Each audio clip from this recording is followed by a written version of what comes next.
Maya adjusted the tiny pink blanket wrapped around her baby, her heart pounding as she stood outside Le Chateau. The restaurant's golden lights shimmered through the glass doors, reflecting her nervous expression. She took a deep breath, whispering to herself, "Greater than, it's just dinner. You can do this." Her friend Sarah had insisted she go. "He's a good man, Maya, successful, yes, but he's kind. You deserve to meet someone who'll see you, not your past."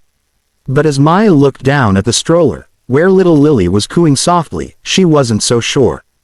This was her first date in over 2 years, and she was showing up with a baby. Not exactly the picture of romance.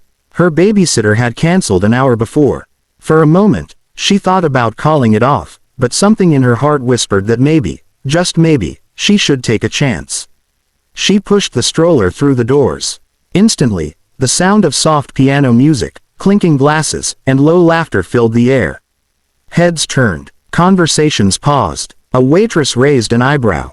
The maitre d', a tall man with a too-perfect bow tie, gave a polite but tight smile. "Good evening, ma'am. Do you have a reservation?" "Yes," Maya said, straightening her shoulders. "Under Maya Collins." He checked the list, then hesitated. "Ah, table for 2. His eyes darted to the stroller. "And one small guest." Maya forced a smile. "She doesn't eat much." A few people nearby chuckled quietly. A woman in diamonds whispered to her date, "Can you imagine bringing a baby here?" Maya's cheeks flamed. She wanted to turn and leave right then, but before she could, the maitre d' gestured her toward a quiet corner table. She settled in, trying to distract Lily with a toy. Her nerves danced with every passing minute. Then the door opened, and the entire restaurant seemed to take notice. Ethan Cross had arrived, the CEO of Cross Tech Industries. He carried an air of quiet command. Tall, broad-shouldered, and impeccably dressed, his presence alone drew attention. But there was something else, something softer in his eyes, as if beneath all the success was a man who'd forgotten how to smile. When his gaze landed on her, and the stroller, he froze. For a moment, neither of them moved. Then he smiled politely and approached. "Maya Collins." She nodded, nervously tucking a strand of hair behind her ear. "That's me. And, this is Lily." He looked down at the baby, who blinked up at him with wide blue eyes. "Lily," he repeated, voice softer now. "Beautiful name." I'm so sorry," Maya blurted. "My babysitter cancelled at the last minute. I didn't want to stand you up, but I understand if you'd rather reschedule." Before he could answer, laughter rippled from the next table. "Seriously, who brings a baby on a blind date?" One woman whispered. "She must be desperate." Maya's hands clenched in her lap. Her throat tightened. "I think I should go," she murmured, fumbling for her bag. But Ethan's calm, low voice stopped her. "Greater than, sit down, Maya. Please." She froze. He stood and moved around the table, crouching beside the stroller. The restaurant quieted. Even the waiter stopped mid-step. Ethan looked down at Lily, who blinked curiously at him. Then, with surprising gentleness, he smiled. "Hey there, little one." Lily giggled, a soft, musical sound that melted the tension in the air. Ethan chuckled quietly, extending his hand. The baby reached out, wrapping her tiny fingers around his. Something shifted in his expression, something raw and vulnerable. He hadn't realized how long it had been since he'd felt something this pure. For years, his life had been meetings, deadlines, and silence. His penthouse was filled with luxury, but empty of warmth. Now, a tiny stranger had brought light into it with a single giggle. He carefully lifted Lily into his arms, his movements surprisingly natural. The sight made the entire restaurant still. Maya's lips parted in disbelief. You don't mind." Ethan looked up, a small, genuine smile breaking through his usual composed mask. "Greater than, mind. No, I think she just made this the best blind date I've ever had."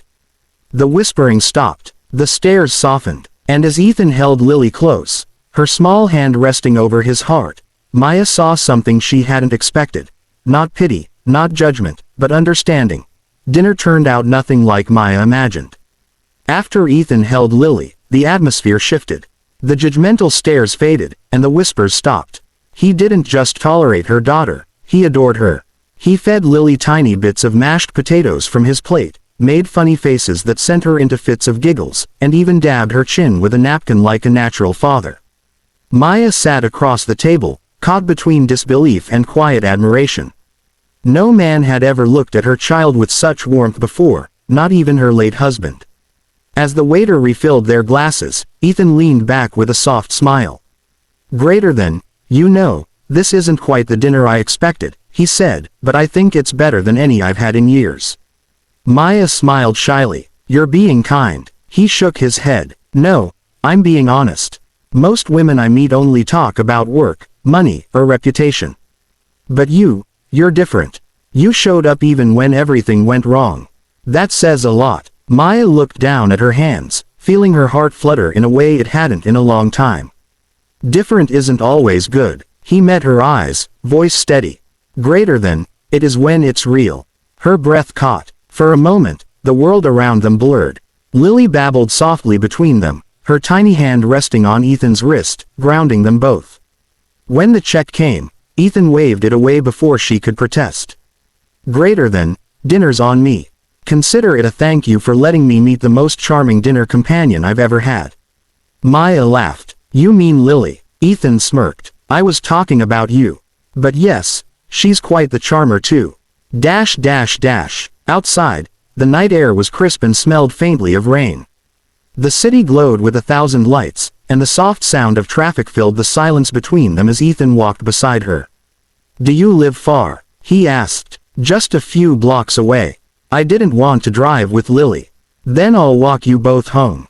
Maya hesitated. "You don't have to. I want to." They walked slowly, his hands tucked in his coat pockets, hers gripping the stroller handle. He asked about her life, her work at the small cafe, and how she managed everything alone. She told him the truth. About losing her husband in a car accident 2 years ago. About the long nights working double shifts, the exhaustion, the guilt of not being enough. Ethan listened without interrupting. His usual CEO composure softened into something deeply human. When she finished, there was no pity in his eyes, just quiet admiration. "Greater than, you're stronger than you think," he said softly.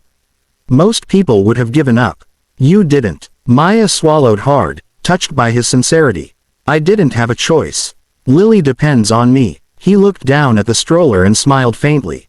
"She's lucky to have you."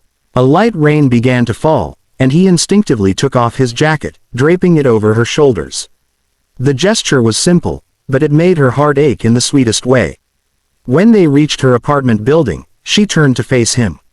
"Thank you, Ethan, for tonight. I was so sure it would be a disaster." He smiled softly. "It was perfect." Lily yawned from the stroller, tiny arms stretching. Without thinking, Ethan knelt and lifted her once more. The baby rested her head on his shoulder, completely at peace. Something inside him cracked open. He hadn't held anyone like this since his younger sister's child years ago. Work had consumed him since then. Success, profit, status. But holding Lily, feeling her small heartbeat against his chest, reminded him what he'd lost: connection. Maya watched, her eyes misting. "She likes you," she whispered. Ethan looked up, his voice quiet but full of emotion. "Greater than, maybe because she knows I needed her." They stood there in silence, the CEO who had everything but love, and the mother who had nothing but love to give. When he handed Lily back, his fingers brushed Maya's, sending a spark neither could ignore. "Can I see you again?" he asked, his voice low, almost hesitant. Maya's lips curved into a trembling smile. "We'd like that," he smiled. Truly smiled this time, the kind that reached his eyes. "Greater than, then it's a date. No fancy restaurant next time. Just you, me, and Lily." As he walked away into the misty night, Maya stood on the steps, holding her daughter close. For the first time in years, she didn't feel invisible. She felt seen, wanted. Inside the stroller, Lily gurgled softly, as if she too knew that something had changed tonight. Because sometimes, love doesn't come when you plan it. Sometimes, it comes wrapped in a pink blanket, with tiny fingers that show two lonely hearts how to start again. For the first time in years, she felt seen. And for the first time in a long, lonely while, Ethan Cross felt something like home.